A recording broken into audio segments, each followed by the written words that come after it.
কেন মানুষ আত্মীয়তার সম্পর্ক ছিন্ন করে, তার মৌলিক কারণগুলো কি? কারণ যদি আমরা জানতে পারি, সমাধান করা কিন্তু সহজ। কারণটা আসলে কি কি কারণে হয়? প্রথম বিষয় হলো যে পরিণতি সম্পর্কে অবগত না থাকা, অজ্ঞতা। আত্মীয়তার সম্পর্ক রক্ষা করলে কি লাভ, আমার উপকারটা দুনিয়াতে কি লাভ, আখেরাতে কি লাভ? অথবা যদি আমি আত্মীয়তার সম্পর্ক রক্ষা না করি তাহলে দুনিয়াতে কি ক্ষতি, আখেরাতে কি ক্ষতি, এটা সম্পর্কে অবগত না হওয়া, এটা একটা কারণ। দ্বিতীয় হচ্ছে তাকওয়ার অভাব। কারণ মানুষের মধ্যে যখন আল্লাহ ভীতি থাকবে না, তখন কিন্তু তার দ্বারা যে কোনো পাপই সম্ভব। কারণ আত্মীয়তার সম্পর্ক ছিন্ন করা এটা কিন্তু একটা পাপ, যেটা আমরা জানবো ইনশাল্লাহ কিছুক্ষণ পরে।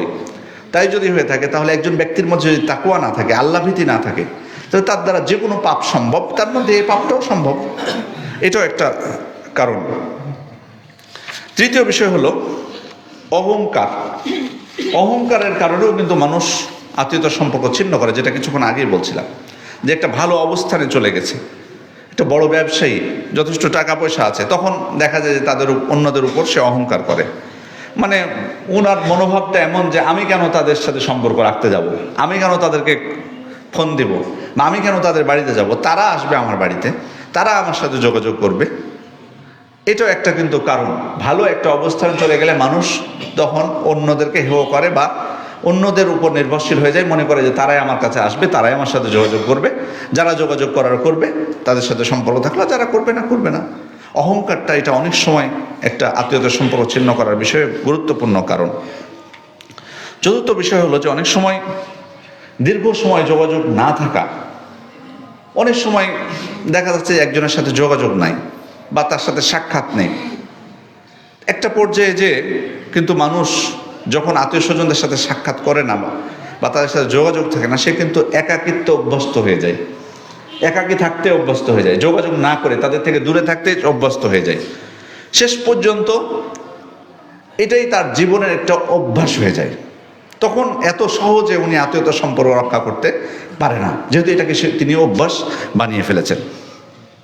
পঞ্চম বিষয় হলো যে নিন্দার ভয়। মানে অনেক সময়